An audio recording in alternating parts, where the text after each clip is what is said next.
Guys, welcome back to my channel. ಇವತ್ತು ನಾನು season special ಹಿತ್ಕಿದ ಅವರೆಬೇಳೆ ಮತ್ತು ಪಾಲಕ್ ಬಾತ್ ರೆಸಿಪಿಯನ್ನು ಮಾಡ್ತಿದ್ದೇನೆ. ಇದನ್ನು ನೀವು ಅವರೆಬೇಳೆ ಬಾತ್ ಅಂತ ಕೂಡ ಕರಿಬೋದು, ಹಿತ್ಕಿದ ಅವರೆಬೇಳೆ ಪಾಲಕ್ ಪಲಾವ್ ಅಂತ ಕೂಡ ಕರಿಬೋದು. ತುಂಬಾ ರುಚಿಯಾಗಿರುತ್ತೆ ಈ ರೆಸಿಪಿ. ಖಂಡಿತವಾಗ್ಲೂ ಒಮ್ಮೆ ಟ್ರೈ ಮಾಡಿ ನೋಡಿ. ಇದನ್ನು ಮಕ್ಕಳ ಲಂಚ್ ಬಾಕ್ಸಿಗಾಗಲಿ ಮತ್ತು ಬೆಳಗಿನ ಬ್ರೇಕ್ಫಾಸ್ಟಿಗಾಗಲಿ ನೀವು ಯಾವಾಗ ಬೇಕಿದ್ರೂ ಕೂಡ ಮಾಡ್ಕೊಳ್ಬೋದು. ತುಂಬಾ ಸಿಂಪಲ್ಲಾಗಿ ಮತ್ತು ಕ್ವಿಕ್ಕಾಗಿ ಆಗುವಂಥ ರೆಸಿಪಿ ಇದು. ಅದು ಕೂಡ ಸೀಸನಲ್ಲಿ ಸಿಗುವಂತಹ ಹಿತ್ಕಿದ ಅವರೆಬೇಳೆನ ಹಾಕಿಬಿಟ್ಟು ಮತ್ತು ಪಾಲಕ್ ಹಾಕಿಬಿಟ್ಟು ಹೆಲ್ತಿಯಾಗಿ ಯಾವ ರೀತಿ ಮಾಡೋದಂತ ನೋಡೋಣ. ವಿಡಿಯೋನ ಸ್ಕಿಪ್ ಮಾಡೋದೆ ಕೊನೆ ತನಕ ನೋಡಿ. ಬನ್ನಿ ಹೇಗೆ ಮಾಡೋದಂತ ನೋಡೋಣ. ನಾನು ಇಲ್ಲಿ ಮೊದಲಿಗೆ ಒಂದು ಕಡಾಯಿಯನ್ನು ತಗೊಂಡಿದ್ದೇನೆ. ಅದಕ್ಕೆ 1 ಟೇಬಲ್ ಸ್ಪೂನಷ್ಟು ಎಣ್ಣೆನ ಹಾಕೊಂಡಿದ್ದೇನೆ. ಎಣ್ಣೆ ಸ್ವಲ್ಪ ಬಿಸಿಯಾದ ನಂತರ ಇದಕ್ಕೆ ಒಂದು 2 ಏಲಕ್ಕಿನ ಹಾಕೊಳ್ತಿದ್ದೇನೆ. ಮೊದಲಿಗೆ ನಾವು ಮಸಾಲೆಯನ್ನು ರುಬ್ಕೊಂಡು ಬರೋಣ.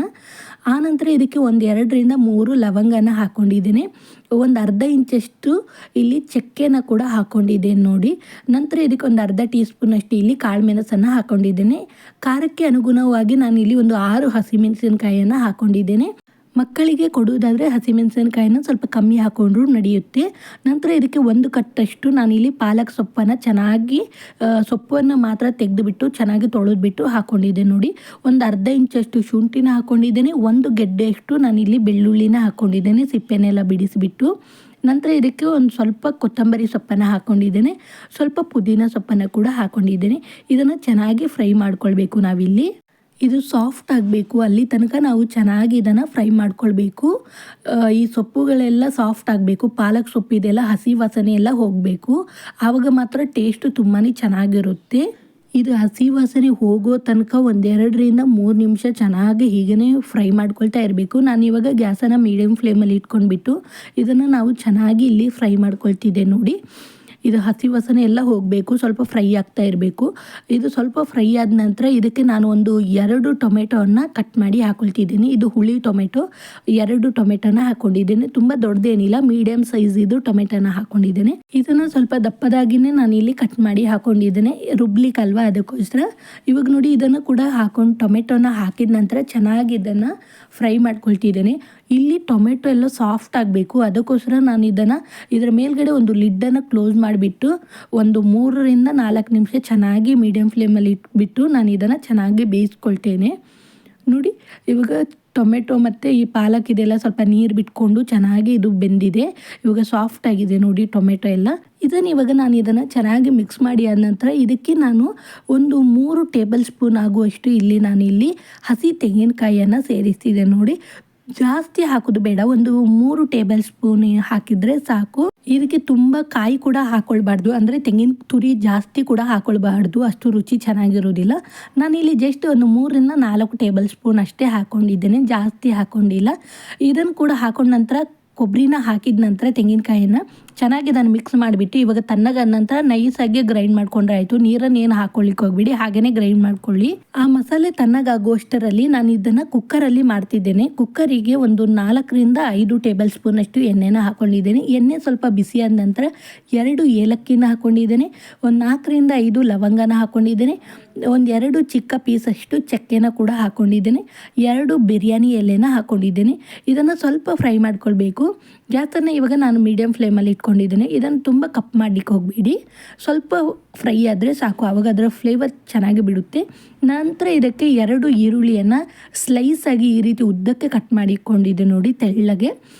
ಈರುಳ್ಳಿನ ಹಾಕಿದ ನಂತರ ಇದನ್ನು ಚೆನ್ನಾಗಿ ಫ್ರೈ ಮಾಡ್ಕೊಳ್ಬೇಕು. ಈರುಳ್ಳಿ ಇಲ್ಲಿ ಚೆನ್ನಾಗಿ ಫ್ರೈ ಆಗಬೇಕು, ಅಂದರೆ ಲೈಟ್ ಗೋಲ್ಡನ್ ಕಲರ್ ಬರಬೇಕು, ಅಲ್ಲಿ ತನಕ ನಾವು ಫ್ರೈ ಮಾಡ್ಕೊಳ್ಬೇಕು. ಇದು ಈರುಳ್ಳಿ ಎಲ್ಲ ಫ್ರೈ ಆಗ್ತಾ ಇರುವಾಗ ಅಲ್ಲಿ ಮಸಾಲೆ ಕೂಡ ತಣ್ಣಗಾಗಿರುತ್ತೆ. ಸೊ ನಾವು ಮಸಾಲೆಯನ್ನು ಕೂಡ ರುಬ್ಕೊಂಡು ಬಂದಿದ್ದೆ ನಾನು ಇವಾಗ ನೋಡಿ. ಇವಾಗ ಇದು ಈರುಳ್ಳಿ ಕಲರ್ ಕೂಡ ಚೇಂಜ್ ಆಗಿದೆ ನೋಡಿ, ಲೈಟ್ ಗೋಲ್ಡನ್ ಕಲರ್ ಬಂದಿದೆ. ಇಷ್ಟ ಆದರೆ ಸಾಕು, ತುಂಬ ಕಪ್ ಮಾಡ್ಲಿಕ್ಕೆ ಹೋಗಬೇಡಿ. ಇವಾಗ ನೋಡಿ ಈ ಮಸಾಲೆಯನ್ನು ನಾನು ರುಬ್ಕೊಂಡು ಬಂದಿದ್ದೇನೆ, ತಣ್ಣಗಾಗಿತ್ತಲ್ವ ಆ ಮಸಾಲೆಯನ್ನು ರುಬ್ಕೊಂಡು ಬಂದಿದ್ದೇನೆ. ಇವಾಗ ಈ ಮಸಾಲೆಯನ್ನು ಸೇರಿಸ್ತಿದೆ ನೋಡಿ.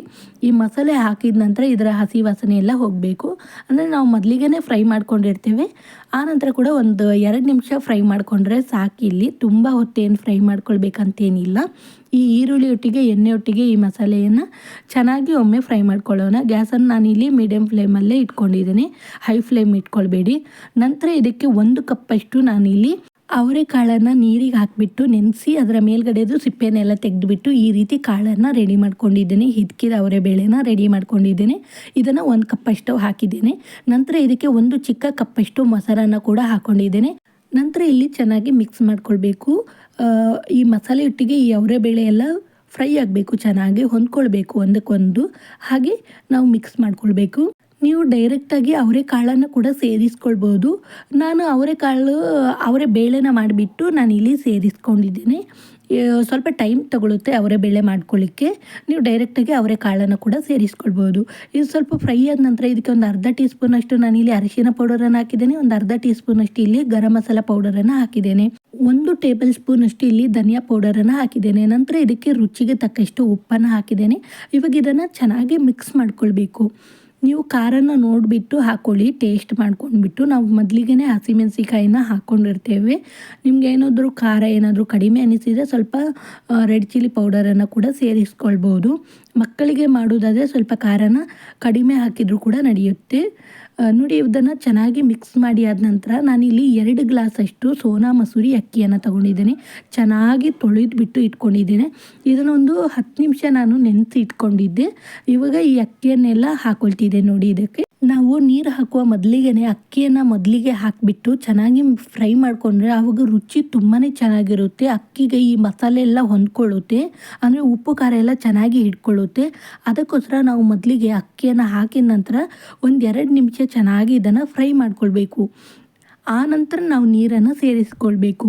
ನೀವು ಯಾವುದೇ ರೀತಿ ಪಲಾವ್ ಆಗಲಿ, ಬಿರಿಯಾನಿ ಆಗಲಿ ಯಾವುದೇ ರೀತಿ ಮಾಡಿ, ಅಂದರೆ ಮಿಕ್ಸ್ ಬಿರಿಯಾನಿ ರೀತಿಯೆಲ್ಲ ಮಾಡೋದಾದರೆ ಮೊದಲಿಗೆ ಈ ರೀತಿ ಅಕ್ಕಿಯನ್ನು ಹಾಕಿ ಚೆನ್ನಾಗಿ ಫ್ರೈ ಮಾಡ್ಕೊಂಡು ನಂತರ ನೀರನ್ನು ಹಾಕ್ಕೊಳ್ಳಿ. ಅವಾಗ ರುಚಿ ತುಂಬಾ ಚೆನ್ನಾಗಿರುತ್ತೆ. ಅಂದರೆ ಉಪ್ಪು ಖಾರ ಎಲ್ಲ ಚೆನ್ನಾಗಿ ಅಕ್ಕಿಗೆ ಹಿಡ್ಕೊಂಡಿರುತ್ತೆ. ನೋಡಿ, ಇವಾಗ ನಾನು ಈ ಅಕ್ಕಿಯನ್ನು ಹಾಕಿದ ನಂತರ ಇದನ್ನು ಚೆನ್ನಾಗಿ 1-2 ನಿಮಿಷ ನಾನಿಲ್ಲಿ ಫ್ರೈ ಮಾಡ್ಕೊಳ್ತೇನೆ. ನಂತರನೇ ಇದಕ್ಕೆ ನಾನು ನೀರನ್ನು ಸೇರಿಸ್ಕೊಳ್ತೇನೆ. 1-2 ನಿಮಿಷ ಇದು ಹೀಗೇ ಫ್ರೈ ಆಗ್ತಾ ಇರಲಿ.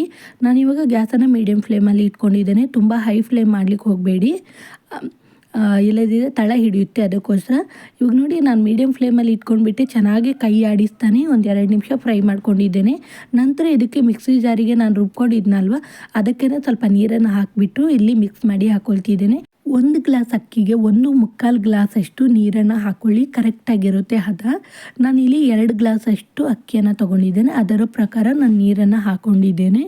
ನಂತರ ಇದನ್ನು ಒಮ್ಮೆ ಚೆನ್ನಾಗಿ ಮಿಕ್ಸ್ ಮಾಡ್ಕೊಳ್ತೇನೆ. ಮಿಕ್ಸ್ ಮಾಡಿ ಆದ ನಂತರ ನೀವು ಒಮ್ಮೆ ಟೇಸ್ಟ್ ಮಾಡ್ಕೊಳ್ಳಿ. ನಿಮಗೇನಾದರೂ ಉಪ್ಪು ಏನಾದರೂ ಕಮ್ಮಿ ಅನಿಸಿದರೆ ಸ್ವಲ್ಪ ಉಪ್ಪನ್ನೆಲ್ಲ ನೀವು ಸೇರಿಸ್ಕೊಳ್ಳಿ. ಈ ಹಂತದಲ್ಲಿ ಖಾರನ ಕೂಡ ನೋಡಿಬಿಟ್ಟು ಹಾಕ್ಕೊಳ್ಳಿ. ಖಾರ ಕೂಡ ನಿಮಗೆ ಕಮ್ಮಿ ಅನಿಸಿದರೆ ಸ್ವಲ್ಪ ರೆಡ್ ಚಿಲ್ಲಿ ಪೌಡರನ್ನು ಹಾಕ್ಕೊಳ್ಬೋದು. ಇವಾಗ ನೋಡಿ, ನಾನು ಚೆನ್ನಾಗಿ ಮಿಕ್ಸ್ ಮಾಡಿ ಆದ ನಂತರ ಇದು ಒಂದು ಕುದಿ ಬರಲಿ. ನೋಡಿ, ಇವಾಗ ಒಂದು ಕುದಿ ಬಂದಿದೆ. ಇವಾಗ ಇದನ್ನು ಲಿಡ್ಡನ್ನು ಕ್ಲೋಸ್ ಮಾಡಿಬಿಟ್ಟು ನಾನಿಲ್ಲಿ 2 ವಿಶಿಲ್ ಆಗಲಿಕ್ಕೆ ಬಿಡ್ತೇನೆ. ಇದು 2 ವಿಶಿಲ್ ಆದರೆ ಸಾಕು, ಇದಕ್ಕಿಂತ ಜಾಸ್ತಿ ವಿಶಿಲನ್ನು ತೆಗಿಬೇಡಿ, ಹೊತ್ತು ಹೋಗುತ್ತೆ. ನೋಡಿ, 2 ವಿಶಿಲ್ ಆದ ನಂತರ ಇವಾಗ ನಾನು ಇದನ್ನು ಓಪನ್ ಮಾಡ್ತಿದ್ದೆ. ನೋಡಿ, ನಿಧಾನಕ್ಕೆ ಇದರ ಗಾಳಿ ಎಲ್ಲ ಹೋದ ನಂತರ ಓಪನ್ ಮಾಡಿದರೆ ಆಯಿತು. ಇವಾಗ ನಾನು ಇದನ್ನು ತಿರುಗಿಸ್ತಿದ್ದೆ. ನೋಡಿ, ನಿಧಾನಕ್ಕೆ ಮಸಾಲೆ ಎಲ್ಲ ಮೇಲೆ ಇರುತ್ತೆ. ನಾನು ಒಮ್ಮೆ ತಿರುಗಿಸಿದ್ದೇನೆ. ತಿರುಗಿಸಿ ಆದ ನಂತರ ಇದನ್ನು ಮುಚ್ಚಿ ಇಟ್ಟಿದ್ದೆ. ಮುಚ್ಚಿ ಆದ ನಂತರ ಇವಾಗ ನೋಡಿ, ಇದನ್ನು ನಿಧಾನಕ್ಕೆ ನಾನು ಈ ರೀತಿಯಾಗಿ ತಿರುಗಿಸ್ತಿದ್ದೆ. ನೋಡಿ, ಎಷ್ಟೊಂದು ಉದುರಾಗಿ, ಇವಾಗ ಇದು ಬಿಸಿಯಾಗಿದೆ. ಉದುರಾಗಿ ತುಂಬಾ ಚೆನ್ನಾಗಿರುತ್ತೆ ಈ ರೈಸ್ ಬಾತು. ಇವಾಗ ನೋಡಿ, ನಿಮಗೆ ನಾನು ಸರ್ವ್ ಮಾಡಿ ತೋರಿಸ್ತಿದ್ದೇನೆ ಪ್ಲೇಟಿಗೆ ಯಾವ ರೀತಿ ಕಾಣ್ತಿದೆ ಅಂತೇಳಿ. ಇದು ಸ್ವಲ್ಪ ತಣ್ಣಗಾದ ನಂತರ ತುಂಬಾ ಬಿಡಿಯಾಗಿ ಉದುರಾಗಿ ಇರುತ್ತೆ. ಇವಾಗ ನಾನು ನಿಮಗೆ ಬಿಸಿಯಾಗಿಯೇ ನಾನು ಇಲ್ಲಿ ಸರ್ವ್ ಮಾಡಿ ತೋರಿಸ್ತಿದ್ದೆ. ನೋಡಿ, ಇದರ ಜೊತೆಗೆ ಕಾಂಬಿನೇಷನ್ ಆಗಿ ಮೊಸರು ಬಜ್ಜಿ ಇಲ್ಲದಿದ್ದರೆ ಚಟ್ನಿ ತುಂಬಾ ಚೆನ್ನಾಗಿರುತ್ತೆ. ಒಂದು ಸಾರಿ ಈ ವಿಧಾನದಲ್ಲಿ ಟ್ರೈ ಮಾಡಿ ನೋಡಿ ನೀವು. ಫ್ರೆಂಡ್ಸ್, ನೀವೇನಾದರೂ ಹೊಸದಾಗಿ ನನ್ನ ವೀಡಿಯೋನ ಏನಾದರೂ ನೋಡ್ತಿದ್ರಿ, ಪ್ಲೀಸ್ ನನ್ನ ವೀಡಿಯೋಗೆ ಲೈಕ್ ಮಾಡಿ, ನಿಮ್ಮ ಫ್ಯಾಮಿಲಿ ಆ್ಯಂಡ್ ಫ್ರೆಂಡ್ಸ್ಗಳಿಗೆ ನನ್ನ ವೀಡಿಯೋನ ಶೇರ್ ಮಾಡಿ. ಪ್ಲೀಸ್ ನನಗೆ ಸಪೋರ್ಟ್ ಮಾಡಿ. ತಪ್ಪದೇ ನಿಮ್ಮ ಅನಿಸಿಕೆಯನ್ನು ನನಗೆ ಕಮೆಂಟ್ ಮೂಲಕ ತಿಳಿಸಿ.